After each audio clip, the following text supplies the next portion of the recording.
We really appreciate you taking the time from your busy schedules to be with us today and hear a little bit about these reflections from an amazing set of panelists on the recent election.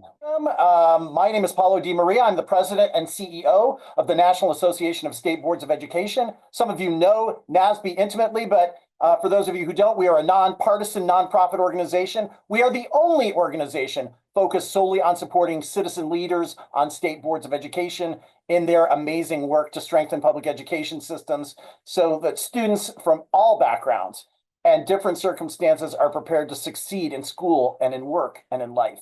State boards are part of the policy making and practice promoting education infrastructure in states, and they're engaged in activities ranging from strategic planning to developing accountability systems, overseeing teacher education and certification processes, and much, much more. The title of our webinar today is Politics, Policy, and Pies, Examining the 2024 Election Results.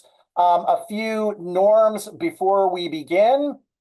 First and foremost, the webinar is being recorded and the recording will be distributed and made available to those who seek it out. Closed captioning has been enabled if you desire to use that. This is a standard sort of NASB webinar format, so please use the Q&A function for your questions. Some of those questions will be answered in writing, others will be presented as part of the panel discussion. Also look to the chat for resource links. This is a public webinar. It's open to the press, and as I understand it, there are some press that are in attendance. For those of you who are NASB members, this is a reminder that this is really a two-part webinar. The first part runs from 3 o'clock to 4 o'clock Eastern time. That's open to the public and is what we have started right now. That'll be followed by a NASB member-only session that'll go from 4 o'clock to 4:30 Eastern time. If you NASB members stay on the call and follow the prompts that will appear on your screen to participate in the second part. It's hard to believe it's only been 3 weeks since the election, and just today, NASB released its biennial election summary. State education elections in 2024 yield few shifts. You can use the QR code that's appearing on your screen to access the document and take a look at it and use it to support the great work that all of you do each and every day in the interest of the success of our education systems. As we know, the outcome of elections set the tone and the direction of future policy work in education, as well as in many other policy domains. We're here today with an amazing panel to reflect on the last election and how what happens at the ballot box can make a difference for education in our nation. We are joined by amazing panelists from some of NASB's valued partners, starting with Reg Lichty from Foresight Law and Policy, Jose Munoz, the president of the Education Commission of the States, Austin Reed with the National Conference of State Legislatures, and NASB's own Joey Hedger, who is going to talk about the state board elections. I'm going to start by turning it over to our very own Abby Potts, who's going to serve as our moderator. Abby, take it away. Sure. And before we actually launch into a series of presentations, we wanted to go ahead and start out with a poll, because this is a webinar about poll and politics and, of course, Thanksgiving pies. So my great colleague Renee Lane will launch a poll where you will have a choice, because we need our panelists to know what kind of pie people are in our audience. Are you a member of the traditional apple pie party? Now, this is a pretty big tent party. It includes the traditional Dutch apple pie. It includes the crumb apple pie with crumb topping, as well as even the apple tart. Or are you a member of the pumpkin pie palooza, which is my sister's favorite party? She prefers it made with an organic pumpkin and homemade whipped cream, and it is pretty spectacular. Or next, we have the pecan pie perfectionist, which is my favorite as well. Now, NASB recently had an annual conference in Louisville, Kentucky, so I will share with you that this year my pecan pie will have a little bit of bourbon in it as well. Or are you a member of the Rogue Other Party? You're not affiliated with any of these pie parties, but instead you make your own pathway. If you do select that other party and you want to help me out in making a bunch of pies for my family for Thanksgiving, go ahead and throw that other category into the chat. Love to know what people are having for pies for Thanksgiving. And Renee, when we get a sizable number of groups, go ahead and share the results in the chat and we'll know what kind of folks we have for the poll on pies. It looks like this group is pretty evenly split, I have to say. Although 14% is the Rogue Other Party is pretty surprising. We have traditional apple pie party, about a third of y'all are. Pumpkin pie is down about 20%, although I have to say 32% of you agree with me that pecan pie is pretty awesome. But with that, Reg, Austin, and Jose, you know what our pie preferences are, so let's talk about our election insight. Reg, let's hand it over to you first. Well, terrific. Thanks so much, Abby. Really happy to be with everybody today. Thanks for joining us. I'm going to take just hopefully a little less than 10 minutes to walk you through the kind of outlook based on the results of the November elections on the federal side. I think just kicking off on the Congress first, and then I'll transition to a discussion about the incoming administration. I think as we start, though, I just want to leave you with a few things to think about as I present. One is we're going to have an incredibly closely divided Congress again. It means that major decisions in most instances will have to happen on a bipartisan basis. Second thing to remember, especially for those of you that are state board members, but also other stakeholders that are on the call, there are over 70 new members of Congress coming to Washington next year. We have a huge job to educate those new folks about the role of state boards in the state federal education partnership, and of course educating them specifically about the great work you're doing as boards in your states on a number of important issues. And then thirdly, just a reminder, right, that our work kind of in part as state leaders and working with the Congress is really to be thinking about how to position yourself with those new members as a trusted resource about what's happening in your state. So keep all those things in mind. And Renee, if you don't mind going to the next slide, I'll start with the U.S. House. So I mentioned just how closely the House will be divided in the 119th Congress. Very similar to the 118th and 117th, right? It's sort of a razor thin margin for the leadership of the House. There are, you might already know, 3 races that are still undecided. It looks like 2 of those 3 will break to the Republicans and 1 to the Democrats. So we'll probably end up with a majority party with about 221 members.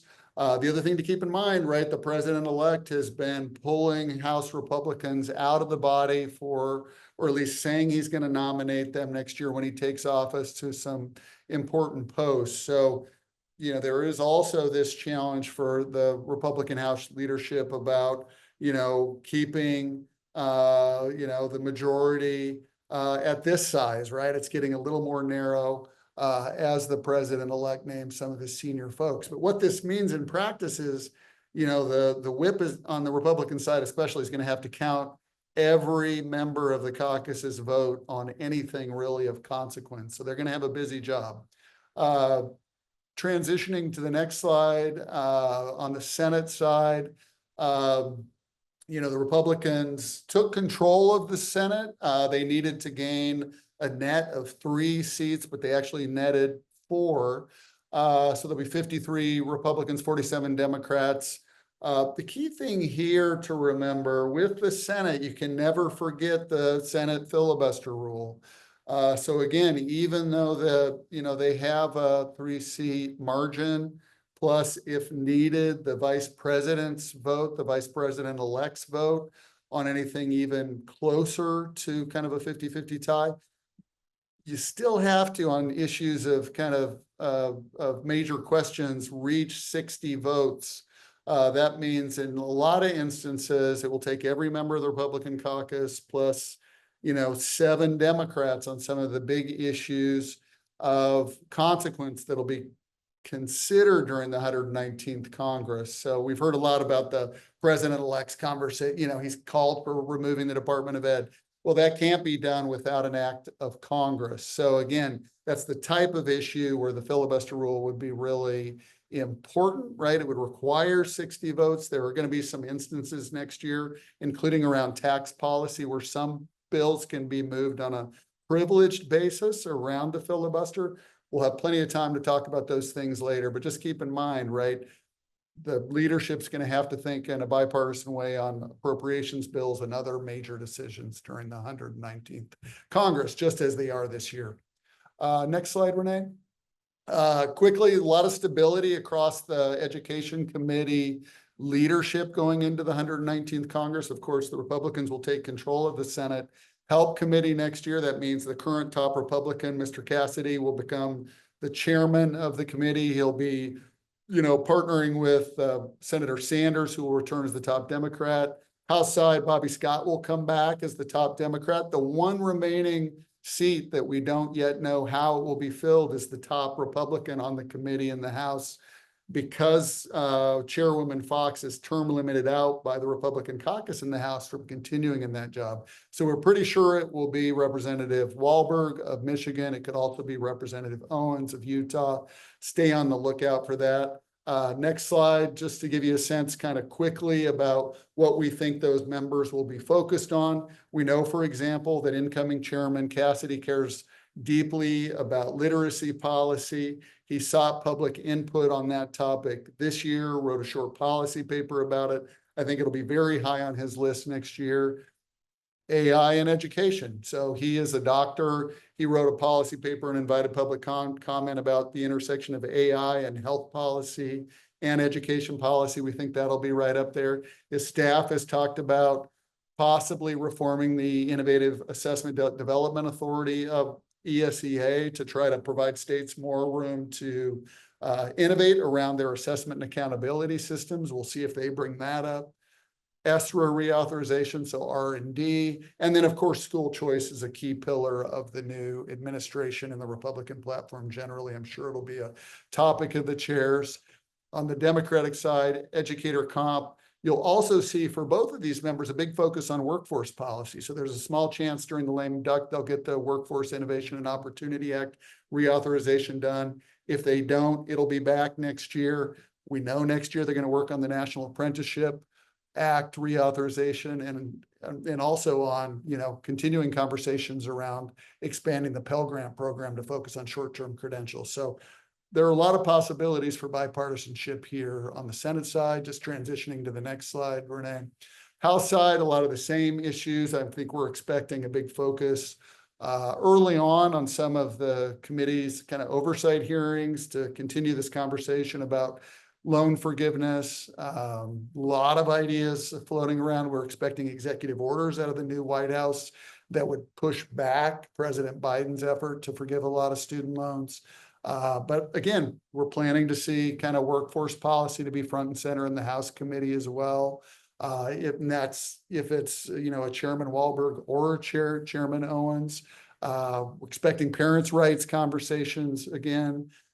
School choice conversations again. And then, for Representative Scott, right, he's always been a big champion of K-12 equity. He cares deeply and has been working with his Republican colleagues on the short-term Pell bill I mentioned, sometimes called workforce Pell. And then, of course, the WIOA and NAA reauthorization bills I described. Next slide. The leadership of the Appropriations Subcommittee that determines the budget for the U.S. Department of Education each year has not yet been determined.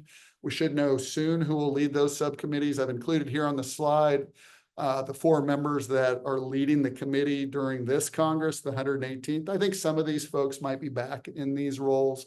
In particular, Representative DeLauro, who leads the full committee currently in the House, and also the subcommittee that we care about as education stakeholders. So stay tuned for more information soon about who will run these very important spending subcommittees. As soon as, by the end of the year, I think we'll know who's going to be in these very important posts. Next slide. Just to wrap up the congressional conversation before turning to a discussion about the new administration. I mentioned the filibuster. I mentioned the very closely divided House. Members will talk a lot about, the issues that are important to their parties, especially early in the 119th Congress. They're going to come together as the days unfold around things they can work together on to try to get some things done. Again, for me, I think there are 3 buckets of big pieces of work. The workforce policy work that was, furthered a lot this Congress, but that has not yet quite gotten done. So that could include WIOA, apprenticeship, and the short-term Pell bill. I expect all those things to be a centerpiece during the 119th Congress. The they may get WIOA done before Christmas. We'll see. Research and technical assistance. So you'll remember the Help Committee this time last year passed a reauthorization of the Education Sciences Reform Act. I think there was only 1 or 2 no votes. I think that'll be back in 2025. And then lastly, a lot of members of Congress on both sides of the aisle are still very focused on AI and education. Transitioning to the administration. Lastly, I would also kind of keep an eye before we turn away from the Congress on the House and Senate Commerce Committees. There's going to be a lot of activity next year on the E-rate program. The Supreme Court just last Friday agreed to take up a case that questions whether or not the Universal Service Fund's revenue system, including E-rate, is constitutional. So if Supreme Court says no, there'll be a lot of work on Capitol Hill and the Commerce Committees to kind of fix that challenge. And then, of course, children's privacy will continue to be a big focus of the Commerce Committee's work next year. And that's something I think every state board member needs to keep its eye on. Transitioning to the administration, right, I mentioned briefly the president-elect has talked a lot about eliminating the Department of Education. You can't do that without Congress. They would have to eliminate the Department of Education Organization Act, statutory law that created the agency. Could there be conversations about reorganizing the department?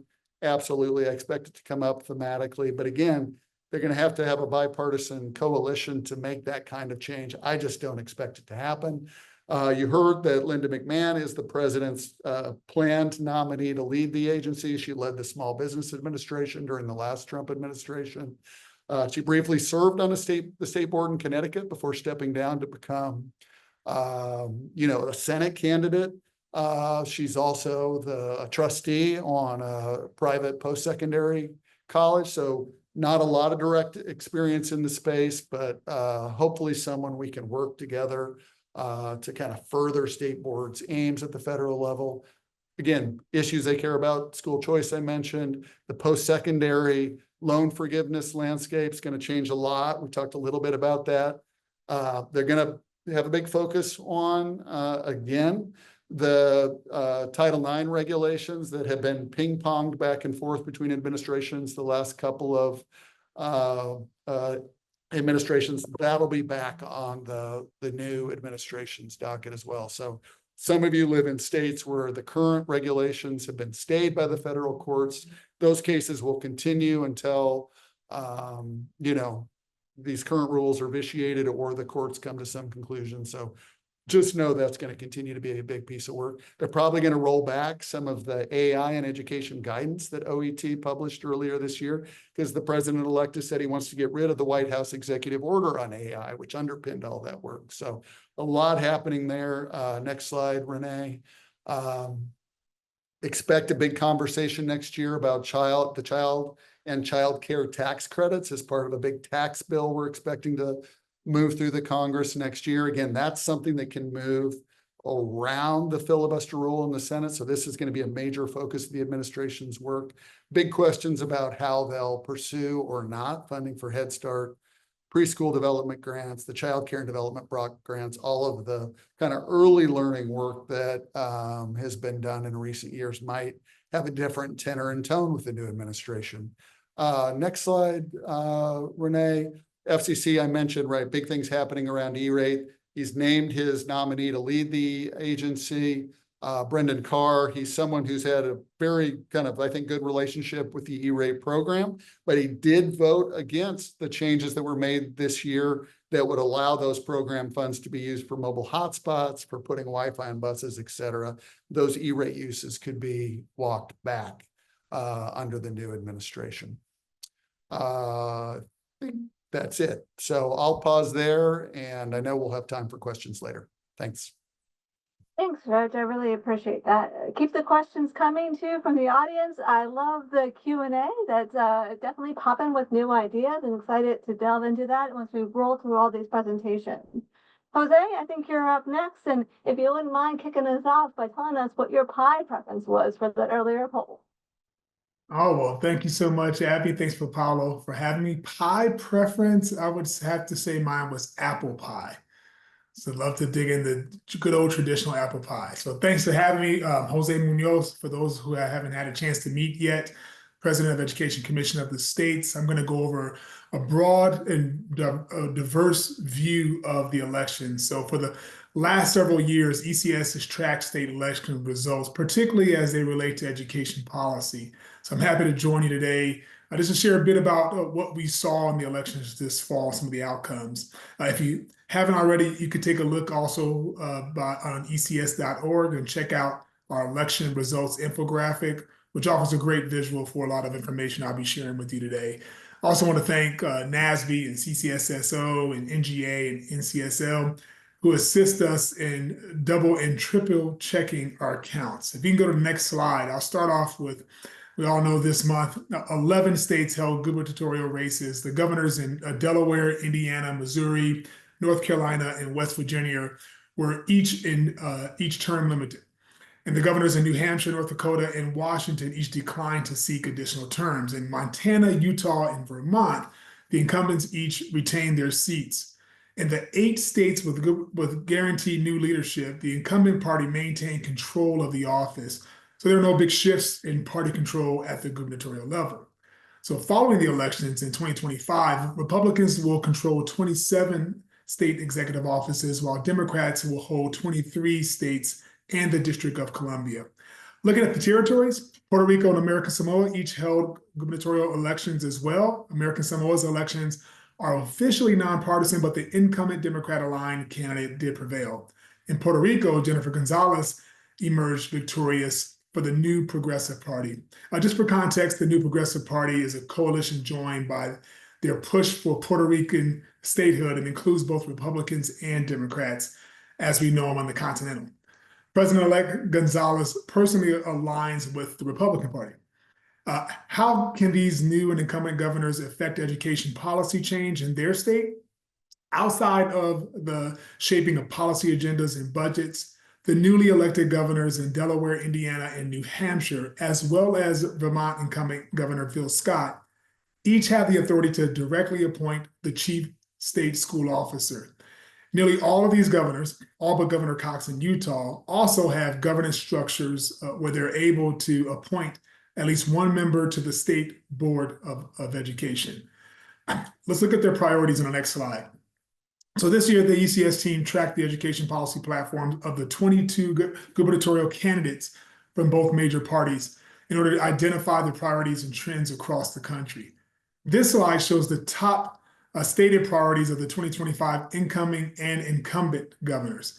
Some of the issues and priorities raised were relatively bipartisan. For example, 14 of the 22 candidates, 7 Republicans and 7 Democrats, named teacher recruitment and retention as a top priority. Similarly, candidates of both parties were very likely to name workforce development and career and technical education as a major goal. Republican candidates were much more likely to elevate school choice by focusing on the expansion of charter schools and other school choice initiatives, such as education savings accounts. These candidates also stressed the importance of parental involvement in education, local control, and school safety. On the other hand, Democrat candidates were much more likely to stress reforming education funding and finance. They also tended to prioritize early childhood education, student support services, and post-secondary affordability. For the 3 incumbent governors, each will likely be looking to legacy issues.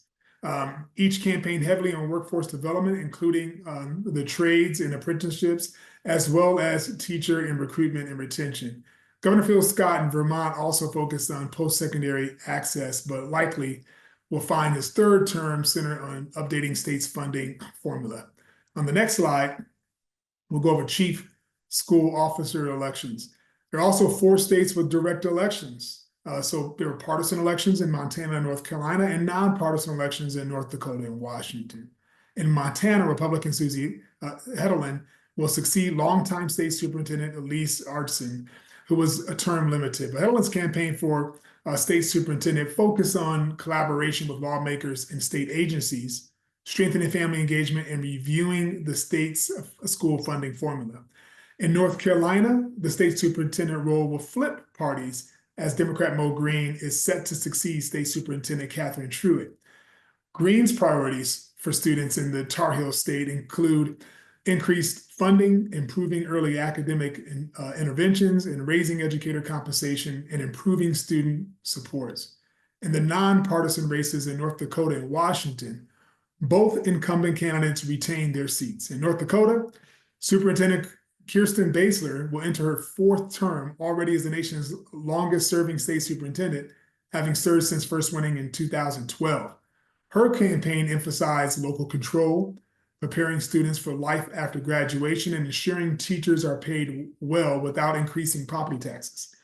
She'll be serving with her third governor, Kelly Armstrong. While in Washington, Superintendent Chris Reichel was reelected for his third term and similarly advocated for increased educator compensation and local control while emphasizing fully funding education, mental health services, and modernizing graduation requirements, including the expansion of career and technical education opportunities.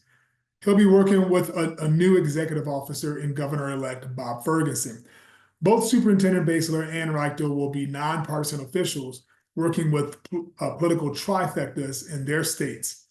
On this next slide, we'll go over the 2024 elections. Now, I know Austin will go over more details, so I'll just give some highlights.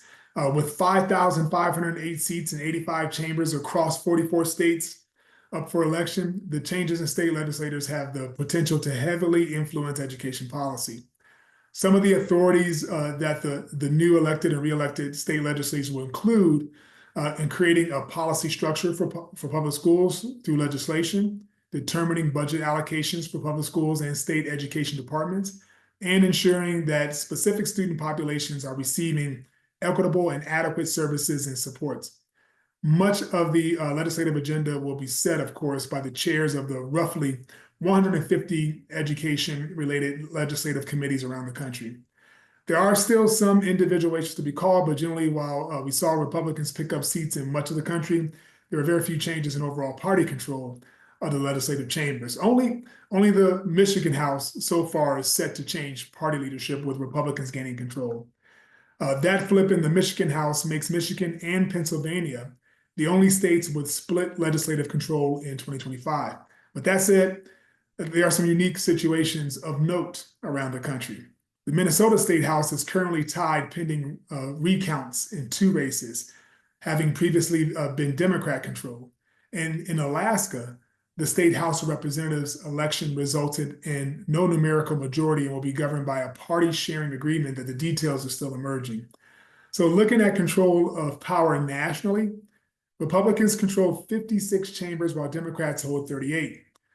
If you're counting, note that the Arizona State and Maine House of Representatives have yet to be called pending recounts. And of course, the Nebraska legislature is unicameral and nonpartisan.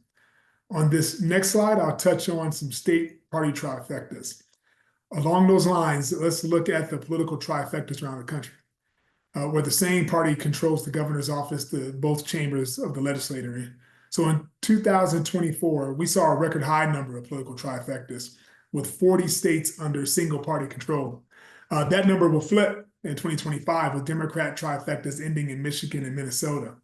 Alaska and Maine trifectas may end as well, depending on the recounts and ultimate leadership of the Alaska House Coalition.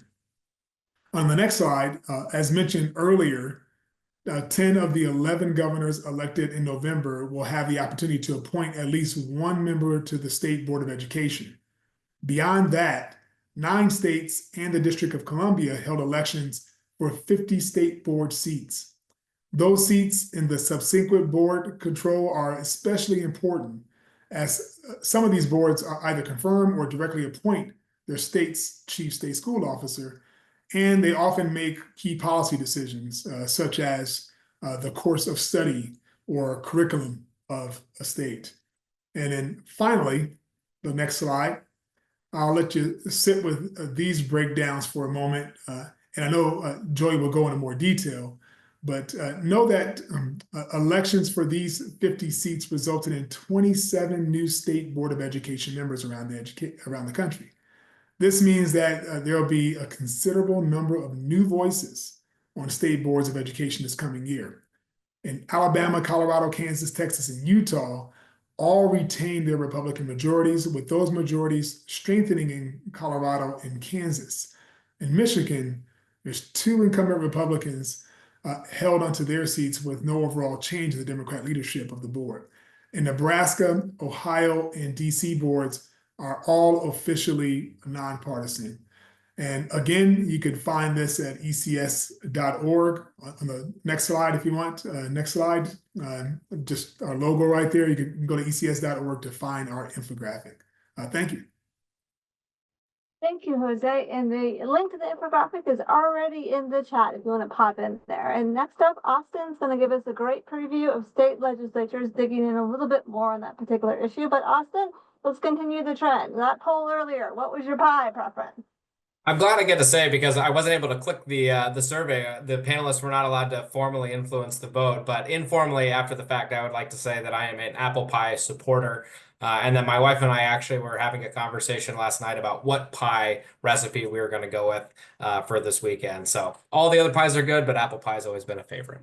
I have to say, apple pie looks like it got 2 more additional votes because panelists weren't allowed to put in their vote. So that's great news. Thank you.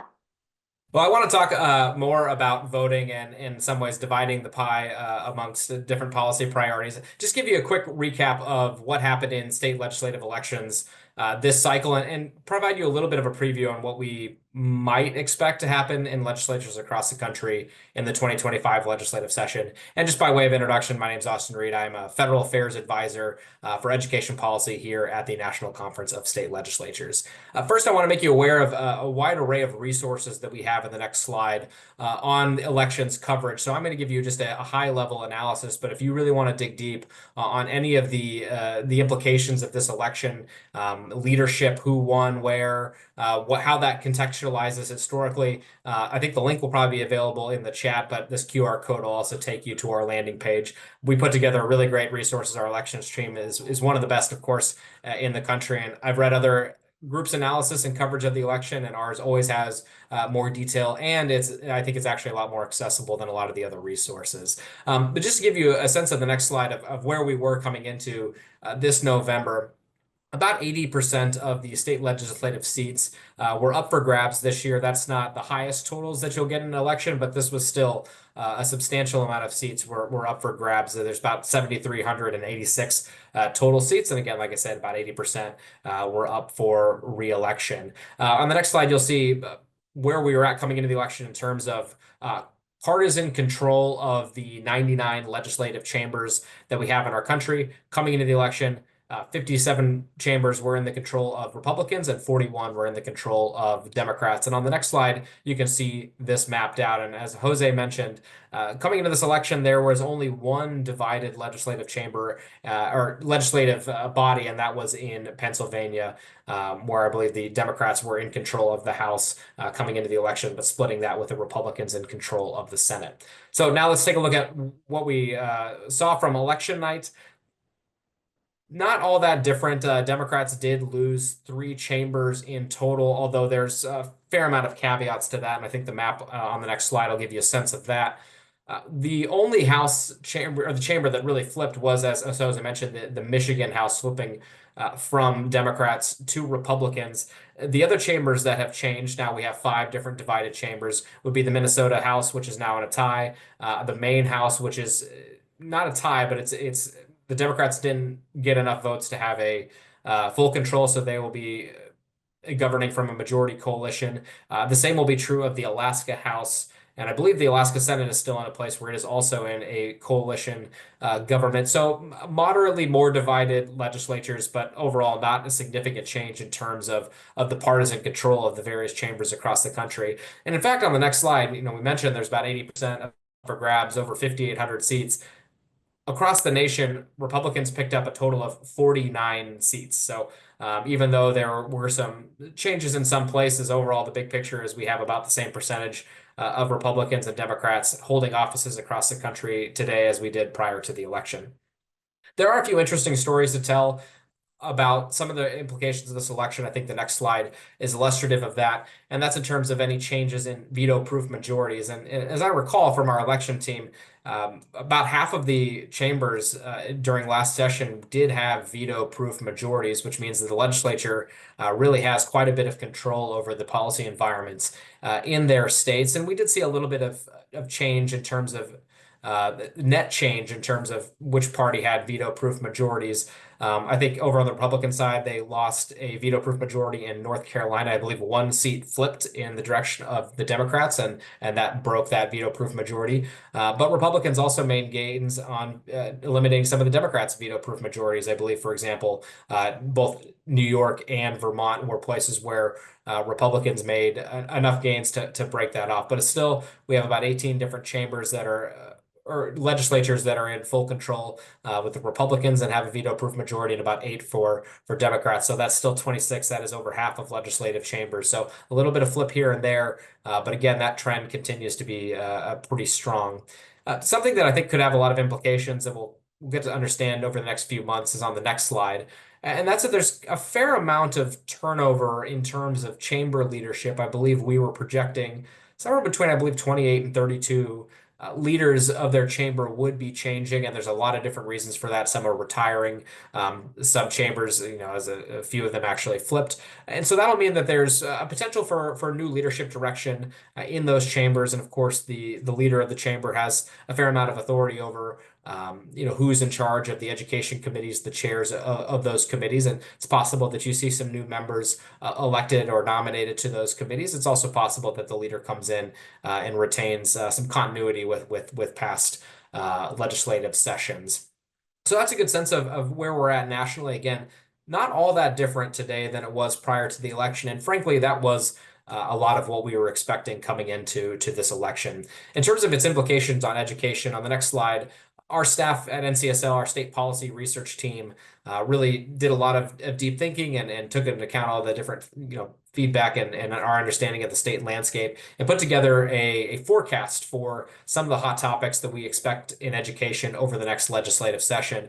Not only do we have a forecast on education, but the rest of our policy staff put together a lot of different forecasts on a number of different issues. So if you're interested in things beyond education, again, great resource to check out. But some of the hot topics that our staff identified, of course, is trying to address chronic absenteeism, continuing to think about how states are supporting students both in their mental health, but also their academic well-being. Of course, thinking about school models and ways to make education relevant to students in a variety of different ways continues to be something that legislatures think really deeply about. And of course, our legislators have been thinking quite a bit about higher education and making sure that's more affordable and frankly, that the system is more responsive to students' needs in a way that delivers better outcomes.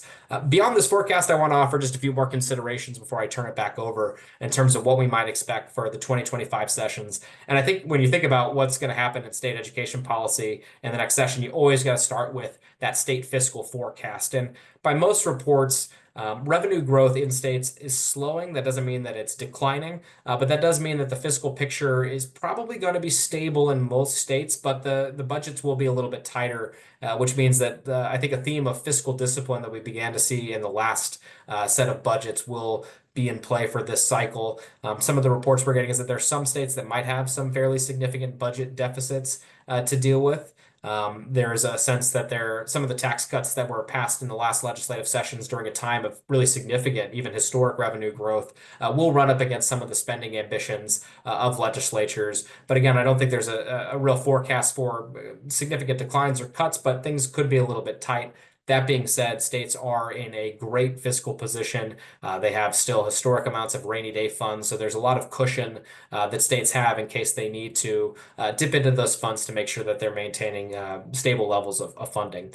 Of course, I think the state fiscal picture also comes at a unique time. And then we know that the federal stimulus is winding down. Of course, the ESSER fund is almost up and will expire here in the next about month or so. How states respond to that will be really interesting. Of course, to the extent that districts have spent money on one-time funds or had sustainability plans for that spending, I think they'll probably be fine. But we do know that there are some districts that probably use their ESSER funds to pad revenue declines that would have happened due to declining enrollment. And as those run out, I think their fiscal picture will be a little bit challenged. To be curious to see whether or not there's any state solutions that are solicited to help some of those districts address those problems. But something I think is really interesting and something I'm curious to watch is that between both strong state revenue growth and strong federal stimulus, there's been quite a bit of money for states to implement a number of new initiatives. And I think one of the interesting reads that we might have on the last few legislative sessions is that members of both parties, states in both parties,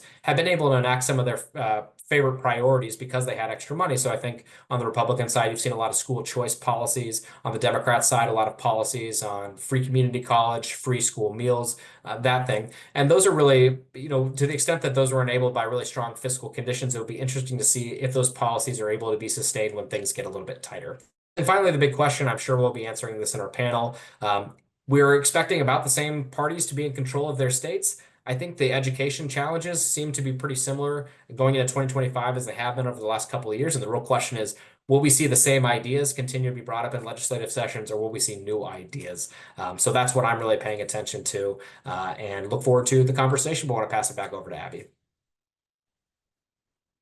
Thank you, Austin. I appreciate that. Next up, we have Joey, who will go into the State Board of Education elections. And Joey, let's continue the trend. What was your pie preference from earlier?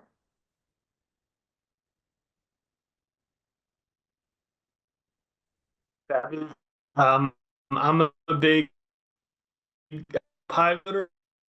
I come from a family of apple pie voters. A preference that you'll see in your chat on the right-hand screen. I encourage you to go to that and click that, and feel free to follow along. Be a bunch of probably get a little bit quickly for the sake of time. And Renee, we could go to the first slide if you don't.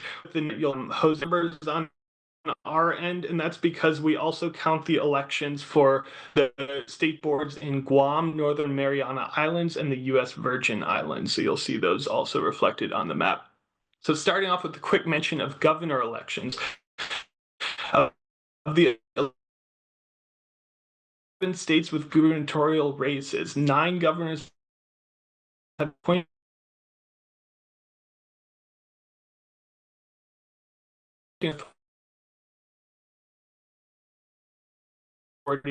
over the State Board of Education, whether in part or in whole. The elected members, and you can go to the next slide, Renee. Overall, there were 64 open state board seats across 9 states, 3 territories, and the District of Columbia. 40 incumbents ran, and 30 ultimately in 2025. Abby, I see you. Super sorry to interrupt, but I think it's not just me, and you might be breaking up a little. Do you want to try turning off your camera and proceeding on and see if that helps a bit? Can you hear me all right now? I can hear you a bit better now. Let's run with it. Can you hear me okay? Testing 1. Overall, we saw 64 open state board seats across 9 states, 3 territories, and the District of Columbia. 40 incumbents ran, and 30 ultimately won, meaning there were 34 newcomers who will join their boards in 2025. 5 incumbents did not make it past their party's primary elections, and 5 lost to newcomers in the general election. And in Nebraska and Ohio, no incumbent ran for re-election. And there was a total of 24 seats with no incumbent on the ballot. In 7 of the states with State Board of Education elections, these were Alabama, Colorado, Kansas, Michigan, Texas, Utah, and the Virgin Islands, candidates ran via partisan elections, while members in the other 6 do not list their political parties on the ballot. That's Nebraska, Nevada, Ohio, DC, Guam, and the Northern Mariana Islands. Overall, partisanship remained largely steady. No state board shifted in partisan control, and only 5 individual board seats saw a shift in political party. These were in Kansas, where 1 Democrat seat flipped to Republican and 1 Republican seat flipped to Democrat. In the U.S. Virgin Islands, where 2 independents took seats held by Democrats. And in Colorado, where a Republican will replace the Democrat incumbent, which will weaken the Democrat majority on the 9-person board from 6 to 5. States with partisan elections, such as Texas and Utah, kept their strong majority Republican leads. Yet in Utah, a slate of newcomers challenged their district's Republican incumbents, with 4 incumbents ousted by newcomers in the primaries. Partisan elections for state board members are recent in Utah's history. Prior to 2020, all candidates seeking election ran unaffiliated. Some boards also saw ideological shakeups, where in Kansas, the partisan control will remain the same, with Republicans holding a 7-3 majority. 2 new Republican candidates who ran on strongly conservative issues will replace 2 outgoing Republican members who have typically leaned more moderate in their voting record. And in Nebraska, where all 4 state board member seats were open this year because they opted not to run for re-election, it's a nonpartisan affiliation. Some political groups also added some endorsements to the elections, with the Republican Party backing one of the winning members and 3 other winning candidates seeing endorsements from the teachers union. One of these seats shifted from a politically moderate-leaning member to a candidate who campaigned on more conservative issues. And then we also saw these similar issues popping up as priorities this year as the 2022 state board elections. And you can go to the next slide. I think some of our takeaways on the ultimate election results is that state partisanship remained steady while there was substantial change in the federal elections. And then voters were favoring expanding post-secondary opportunities, student mental health, supporting educators, and career and technical education opportunities. And we think in these areas, state board members can really look for opportunities to collaborate and pass bills with partisan support that address these critical issues. And that's sort of a really quick overview. Again, I encourage you to go back to the piece. It will hopefully not have internet issues and lagging. And I'll pass this back to Abby. Thank you, Joy. Really appreciate it. And you know what? We have a great audience here because they were chiming in with suggestions on how to handle a little bit of internet glitch that we had. But let me ask a couple of questions of our great panel. I heard a lot from different folks about opportunities to find areas that unite folks as opposed to divide folks.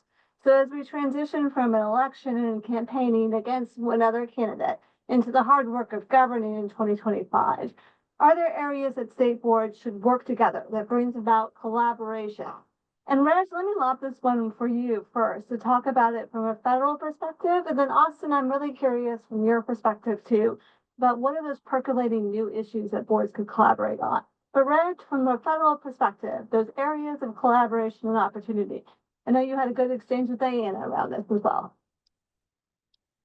Yeah, so I briefly mentioned a couple of these in my presentation. I think, given the important connections, natural connections between career and technical education in all of your states and the workforce policies that are administered by the Federal Department of Labor, think about things, everything from the Youth Build program or things, around youth apprenticeship, or even using apprenticeship to help solve your educator recruitment and retention challenges. There are opportunities, I think, for state boards to be a really, effective bipartisan voice in helping members of Congress understand those connections, urging them to complete that work, really helping them, praising them when they are working together to get things done. So I think the workforce side is obvious. And then I think, as I responded to Diana's question, while not all members are together around the federal, R&D and technical assistance supports that help both state boards and local districts, a lot of members are. So I think communicating with them about the change you'd like to see around the work of IES or other, investments on the technical assistance side, even things like privacy, the Privacy Technical Assistance Center, those can be constructive bipartisan conversations on Capitol Hill. And Austin, from a state legislature perspective. Yeah, I think what state board members and state legislators share in common is that in some ways they're both stewards of the education system. And I think that puts them in a position to really think about the big picture of education.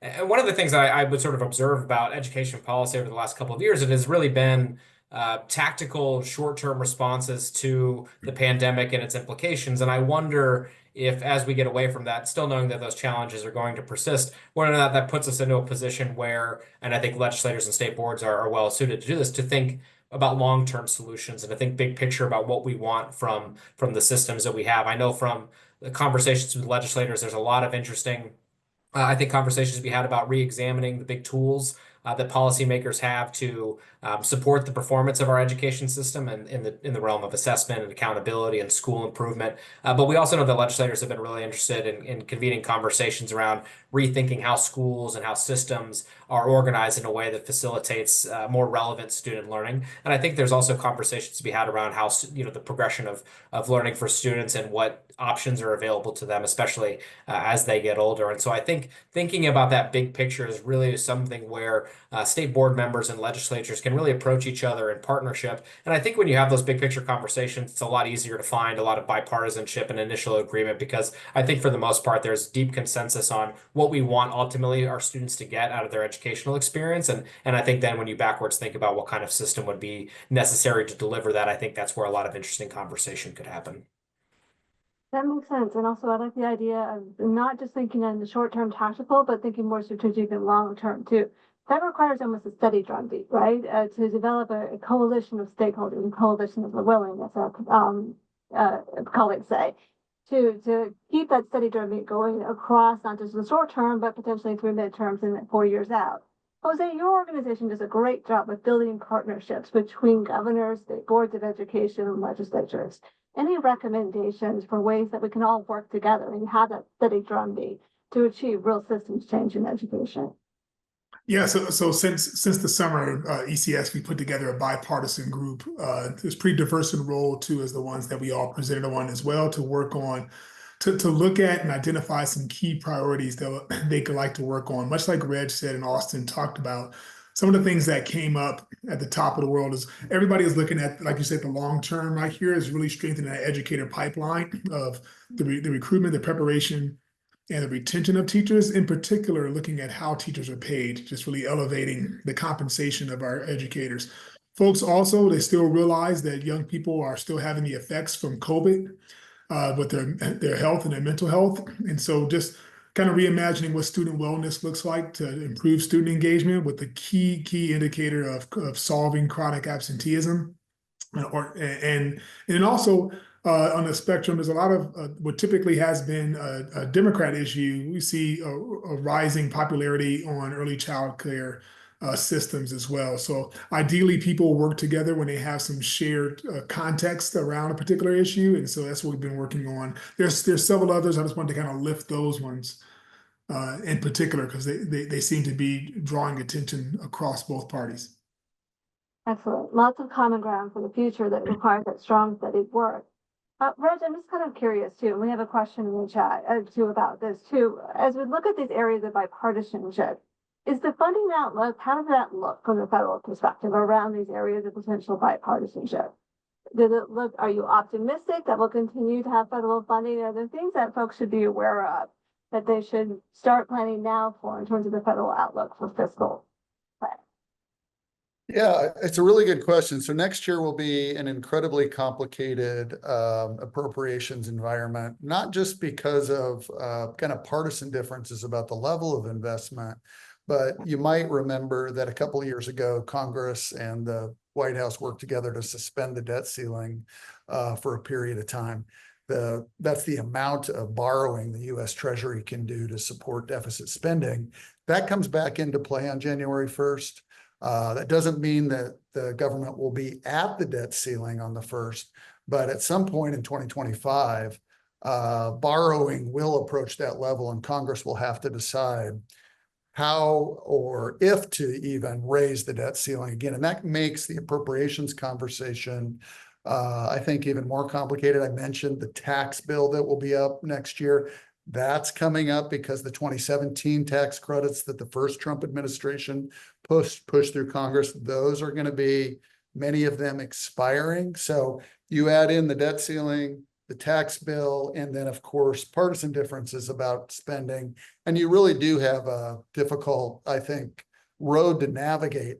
The good news is, I think, for the amount of education spending we might want as state leaders, again, those appropriations decisions have to be made on a bipartisan basis because, again, you need 60 votes in the Senate and you need to hold together, even if you're the Republican leader in the House, your entire caucus, really, if you're going to move anything on a partisan basis. So yeah, that's really, I think, an area where we're going to have to work hard to justify the level of spending we want and need. But again, that's going to have to be a bipartisan decision in most instances. Bipartisan decision in most instances, which is a good theme for rolling forward for 2025, is working on that bipartisanship.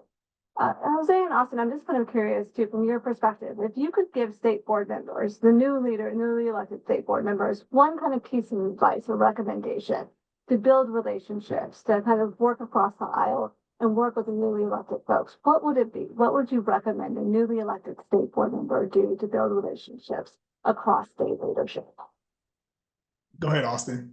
Oh, thanks, Jose. One, do as Jose, be polite and defer. I think, sometimes I think when you're approaching state legislators, it's sometimes smart to think about what the issue is, but if there's an area in which you sort of think you're going to be in opposition, try not to necessarily lean into why they might think differently than you. Try to be curious about that, but really try to almost serve as an advisor. It is sometimes an advisor to them rather than going and saying, I don't like this. Think about from their perspective, why might there be some downsides to the policy that they sort of champion? And so that way you're not approaching as an adversary, you're really approaching as someone that's trying to support them in their role. And that might buy you some capital to actually work on something with them that you want to work on. And I think, I have to do this with the federal government. Sometimes there are some things we don't want to work with them on that we might be in opposition, but you're always trying to find something that you do want to work with them on. And there's a little bit of give and take there. And so sometimes, if you don't go as hard on one issue, that might give you the opportunity to build and make some progress on another issue. So try to be open-minded, try to lean into their concerns and then try to do your best to work around those and even work with them when you can, even if it's not something you want to see or agree with. I'll just build on that. Just the one thing all of our constituents have, whether it be legislators, state board members, governors, or chiefs, the one thing they have all in common is that they serve young people, and for that same purpose, keeping things focused on there, even when discussions can be in disagreement with one another, the one thing that everybody agrees on is actually making sure that positioning education where everyone can prosper eventually from that. So if they stay focused on the people they serve, and I agree with Austin 100%, just continue to reach out and have dialogue and conversation. Resist the urge to do things in isolation or just only with your party or with your constituents, and just have conversations as frequent as you can. Absolutely. But we are at time, and I hate that we're at time because I have so many more questions to ask, but I do want to be respectful of folks too. This will probably be the first of several conversations that we have. I do want to make one NASB plug too, and that we have a government affairs committee, and all of these questions that we didn't yet get into about recommendations for the U.S. Secretary of Education, Department of Education, all of those we will be talking about at the NASB Government Affairs Committee. So if you're a state board member and want to join our GAC conversation, definitely reach out because we need to get into all of these. But Austin, Jose, Reg, I really appreciate the time and effort that you put into this conversation and the advice that you gave our members. And I wish you have a fabulous Thanksgiving too, with all your apple pies being splendid. Thanks, Abby. Thank you. Thank you. Just to build off of Abby's comments, I want to thank all of you out there who took time out of your schedules to participate and to listen. This is a very accessible group of people. You can probably find each of our email addresses online somewhere. Don't hesitate to reach out and follow up if there was something that we said that you wanted to probe into more deeply or what have you. We always welcome that at NASB. I know Jose is the same at his organization in Austin too. That said, we thank you for joining us. If you desire to understand NASB a little bit better and see some of our other publications, visit us at www.nasb.org, and you'll see a number of wonderful things that we do in support of our members.